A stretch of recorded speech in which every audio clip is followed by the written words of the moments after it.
Puedes Hola, empezar. Hola, gracias. Hola, ¿cómo? mucho gusto. Soy Jacqueline Sarabia, pues me pueden decir Yaque. ¿Cómo están? Mucho Ahora ya que la Jacqueline. Hola.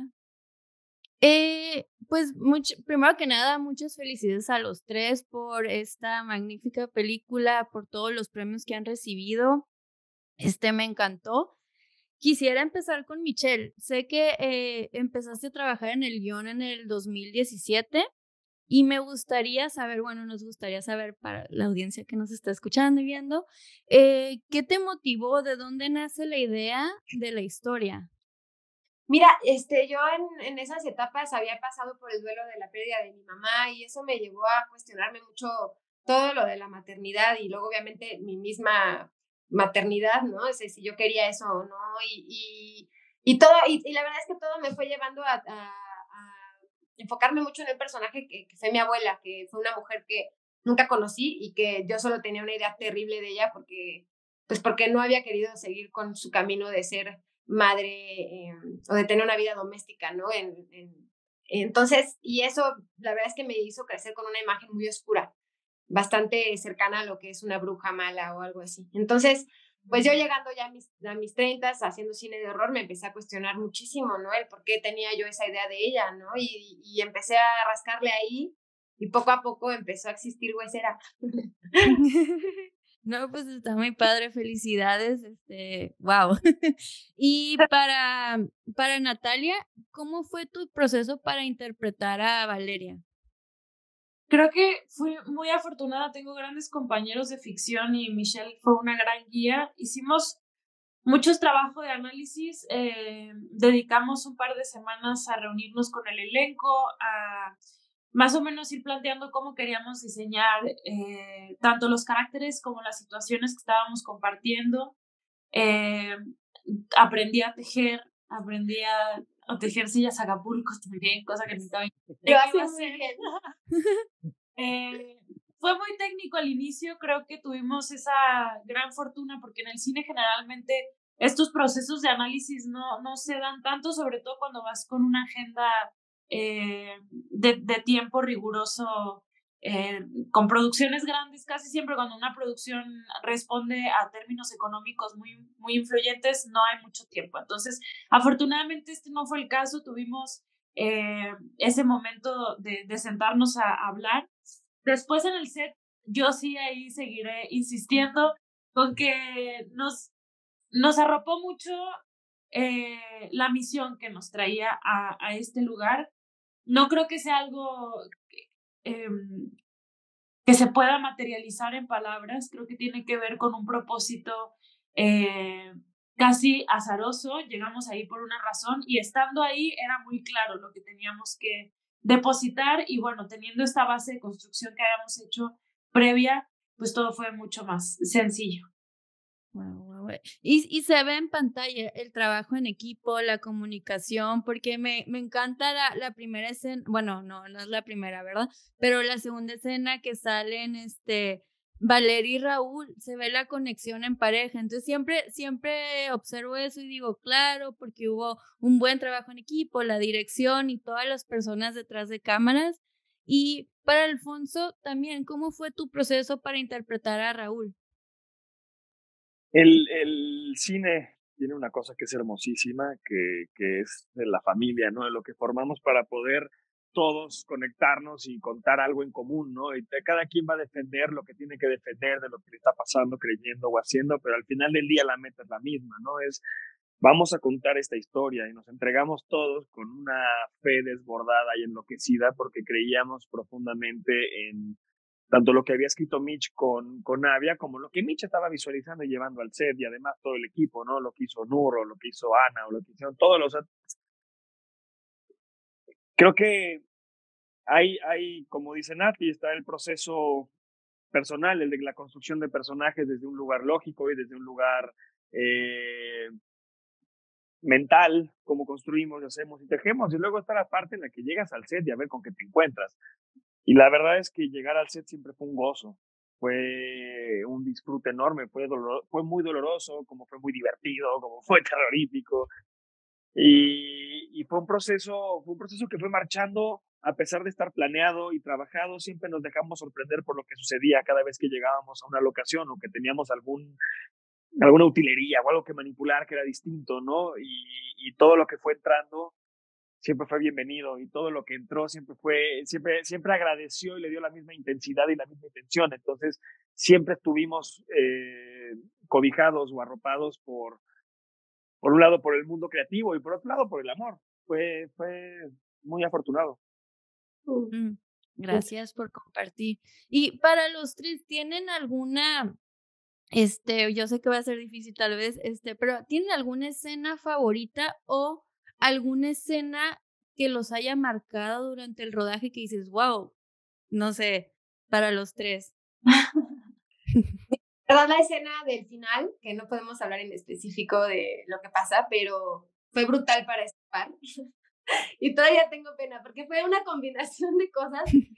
Era una operación de cámara muy compleja, una bebecita recién nacida, dormida. Estaban estos dos en el momento más brutal, no sé en qué lugares estaban, pero estaban en lugares muy oscuros y muy dolorosos. Y pues tuvimos que repetir muchas veces la toma, no teníamos una Steadicam ese día, que es como para mantener la cámara un poco más estable. Y la fotógrafa es magnífica, pero bueno, también estábamos pidiéndole algo muy complejo. Entonces implicaba una mezcla de cosas combinadas que tenían que salir muy bien. Y duró mucho tiempo y fue muy rudo, pero también fue hermoso. O sea, fue hermoso y como algo tan silencioso, y a mí me encantaba que fuera algo como hasta minimalista, diera un cierre que, bueno, para mí era de verdad todo lo que había esperado para la película y fue un momento especial. Sí. Ay, pues yo estoy casi, o sea, es que para mí la película es un viaje muy total, o sea, cada día tuvo un reto muy particular y ese reto al final implicó un gozo. Pero yo creo que una de mis escenas favoritas, porque al mismo tiempo le tenía mucho, es la escena del bosque con las arañas. Fue un viaje muy fuerte, introspectivo también, pero como obviamente teníamos que repetir muchas veces la toma y la referencia como de los gritos desgarradores eran una expectativa que yo tenía muy alta. Me preparé mucho para esa toma, le invertimos mucho tiempo y mucha dedicación y creo que al final terminó siendo un momento muy divertido y que veíamos yo lo veía con mucho temor y al final pues no estuvo. No Tenemos que decir que era una escena de muchos efectos y muchas bailarinas en un bosque semidesnudas. La verdad era muy complejo, pero éramos casi puras mujeres en set. Las que estaban haciendo los efectos éramos mujeres y fue muy emotivo ver de lo que éramos capaces. O sea, como que fue un día hermoso. Sí. Uno siempre tiene miedo cuando los personajes tienen que confrontar lo que tienen que confrontar al final del día. Llegar a emociones verdaderas sin tener que empujar, sin tener que buscar. Y creativamente eso siempre, por lo menos a mí, me genera mucho miedo. Yo tiendo a ser muy técnico y a colocar todos mis detonadores, pero pues luego a la hora de la práctica es saber si es cierto que detonan, saber si es cierto que este pinche botón truena. Y yo el día que teníamos que filmar la última escena, no dormí, me desperté muy, muy agobiado y tenía yo un mensaje de una compañera, una amiga que además es una actriz que yo respeto muchísimo, que decía, escucha esta canción de Tu Bello País. Y me desmoronó. O sea, fue un momento muy cabrón y en esa mañana escuchar esa pieza en particular, que además habla de un tema que les compete a ellas, ¿no? Y que habla de lo horrible que somos nosotros. Y fue muy bonito, fue muy doloroso y fue muy bonito y a mí me ayudó a entender desde otro lugar también esto que estábamos contando, ¿no? Me obligó ponerme en el lugar de ellas. Y fue muy conmovedor, y fue muy duro y fue muy doloroso. Y después tuvimos que repetir muchísimo. Entonces, fue increíble porque fue como, vamos a confrontarnos con esto que nos duele y que nos compete. Yo creo que por eso también la repetición Michelle la puede justificar o explicar desde un lugar técnico, pero para mí no era más que reiterar y reiterar y reiterar cuál tiene que ser mi compromiso con lo que está sucediendo hoy en día, ¿no? Entonces la repetición era solamente una reiteración de cómo estoy o cuál es mi postura desde un lugar emocional con lo que está sucediendo y fue muy doloroso. Wow, gracias por compartir. Y para Michelle, ¿cuál fue uno de los tantos retos con los que te enfrentaste al dirigir la película? Porque me imagino que fue más de uno. Sí, fueron muchos, la verdad. Yo era una persona muy diferente cuando empecé, era una directora muy diferente también.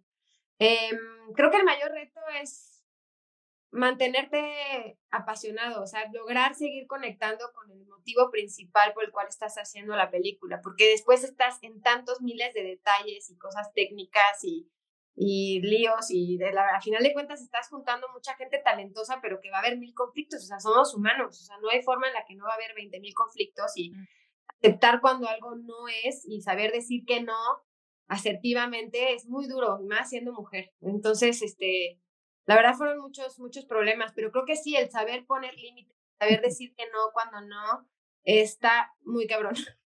Y pues cuando el proyecto pesa tanto y ya tiene vida propia y es como un ser vivo ahí que tienes que proteger, pues ya lo pongo por delante y pues llevé a cabo mi trabajo de directora.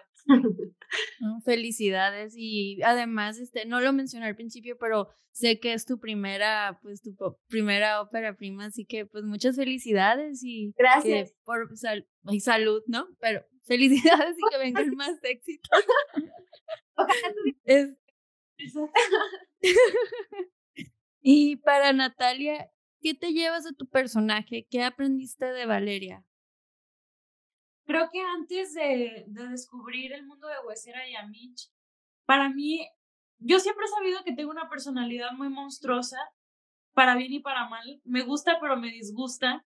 Y después de Huesera, creo que aprendí a abrazarla con mucho más orgullo que vergüenza. Y eso es algo que me queda en el corazón y es un regalo que le voy a agradecer siempre a Huesera. Y que además intento profesar ahora sí, y un poco hablando del origen de la palabra monstruoso, que es algo digno de mostrarse. Estoy muy orgullosa de esos quiebres que me hacen ser así como soy, intensa y explosiva y que me hacen empatizar con personas como Mitch y como Poncho y como Mayra y sí, me enorgullece mucho. Infelicidades. También sé que es tu primer protagónico en una película, entonces felicidades. Gracias. Y Alfonso, ¿qué te llevas de tu personaje de Raúl? ¿Qué te llevas Creo de toda que, la película? Sí. creo que no es suficiente, no nos alcanza y no le va a alcanzar al cambio el ser conscientes. Hay que ser anarquistas, hay que hacer una diferencia y hay que hablar, hay que romper, hay que gritar.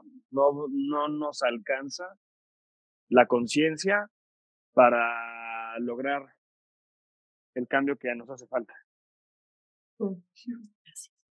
Hay una escena, perdón, hay una escena que me encanta y este es mi análisis, pero me encantaría escuchar su punto de vista. Cuando Valeria se levanta y me parece que está tomando té con su suegra en la sala y la suegra como que le dice como, ay, no te preocupes, es normal por lo que estás pasando, yo también lo viví, como, te entiendo, pero luego le dice, pero uno no se lo anda contando a todas las personas, ¿no? No lo anda compartiendo por todas partes. Es como que te apoyo, pero te bajoneo y me quedé como, yo me identifiqué un poco como cuando desde chicas, desde niñas siempre nos decían, o sí, sí, sí, pero calladita te ves más bonita. Yo lo interpreté así, pero me encantaría, conocer su punto de vista. Ya la última, porque yo sé que ya, no me quiero aprovechar de su tiempo. Mira, qué chistoso que esa escena te haya removido, me emociona saber eso. La verdad es que nos importaba mucho justo mostrar ese lugar de que como que hay como un secreto entre mujeres, ¿no? Que como que yo sé, ¿no? O sea, como que se habla y como que todo lo oscuro de la maternidad es como, bueno, mejor ni contarlo, mejor que ellas lo vivan porque lo tienen que atravesar. Y eso es muy fuerte, que es como una empatía como controlada, ¿no? Hasta cierto punto, como bien lo dijiste. Y me parece que es que justo ahí, tal vez en esa escena se resume, ¿no? Es como todos sabemos esto, es como un secreto a voces, pero no lo hagas público, ¿no? O sea, justo, no lo expreses, no lo hagas físico, ¿no? Porque te vas a meter en un problema. Y es ahí donde Valeria se mete con todo, ¿no? Y nada, qué particular que te haya llamado la atención tanto esa escena. Hay una cosa que creo que malentendemos de la empatía, ¿no? Y justo esa escena lo muestra muy bien, el tema de yo ya lo viví, entonces yo te entiendo. Y creo que eso es lo menos empático del mundo, ¿no? Ponerte tú delante de lo que está viviendo el otro o poner lo que tú viviste como ejemplo de lo que está viviendo el otro. O sea, lo que tú viviste es totalmente, aunque sea la misma situación y las circunstancias, es imposible que podamos entender al de enfrente a partir de nuestras vivencias. Al de enfrente lo tendríamos que entender a partir de aceptarlo, a partir de sus vivencias. Desde ahí podríamos realmente empezar a actuar de una manera empática. El decirte, además de silenciarla, que eso ya es el remate, el decirte, no te preocupes, yo te entiendo, yo pasé por lo mismo, realmente también la silencia, también la hace a un lado, porque no le da cabida a lo que le está pasando a ella. Nadie le está preguntando, ¿cómo estás tú? Creo que la única persona que lo hace es su tía, ¿no? A pesar de que ella lo vivió y ella lo tiene como ejemplo, no le está restregando en su cara el yo ya lo viví y entonces yo te escucho. Simplemente le está escuchando. Y partir la falsa idea de la empatía, de nosotros como personas ponernos en el yo ya lo viví, entonces yo ya te puedo entender, es otro tema a discutir. Sí, creo que una palabra que resume mucho también todo lo que le sucede a Valeria, también por parte de Raúl y gran parte de los que la rodean, es que eso es una palabra que es la verdad muy buena en inglés, que es el gaslighting, ¿no? La luz de gas. Hay un brutal gaslighting ahí, ¿no? De como querer minimizar o querer eh, no hacer válida una emoción, ¿no? Que para ella es genuina y que eso es muy grave, ¿no? Es algo que es muy violento, ¿no? Y que aparentemente no lo es, pero que tal vez es de las acciones más violentas que llevamos a cabo los seres humanos. Sí, sí. No, muchas gracias por compartir, felicidades, mucho gusto. Y ya Y, para, adelante, perdón. no, igualmente, muchas gracias, Jackie, qué buena conversación. Y ya para lo último, perdón, ¿qué se llevarán las personas al ver la película? Para invitarlos a todos. Pues creo que es muy abierta, la película conecta desde muchas perspectivas y cada quien decidirá el rumbo que quiere tomar, pero sin duda me parece abre la puerta a discusiones que son incómodas pero muy necesarias, y en ese sentido la premisa que a mí me emociona más de Huesera es poder abordar temas a los cuales no estamos tan habituados desde pues desde la ficción, desde el regocijo que te causa ver una película que te entusiasma. Creo que la película tiene esa ventaja que al mismo tiempo te conquista estéticamente y tiene eh, la adrenalina necesaria, y al mismo tiempo está poniendo sobre la mesa temas que son muy tabú y que nos remueven a todos desde un lado muy profundo, porque todos somos hijos y bueno, algunos de nosotros somos padres, entonces eso. Gracias. Y pues todos los que nos están viendo y escuchando, pues no se la pierdan, vayan a verla a los cines. Gracias, mucho gusto.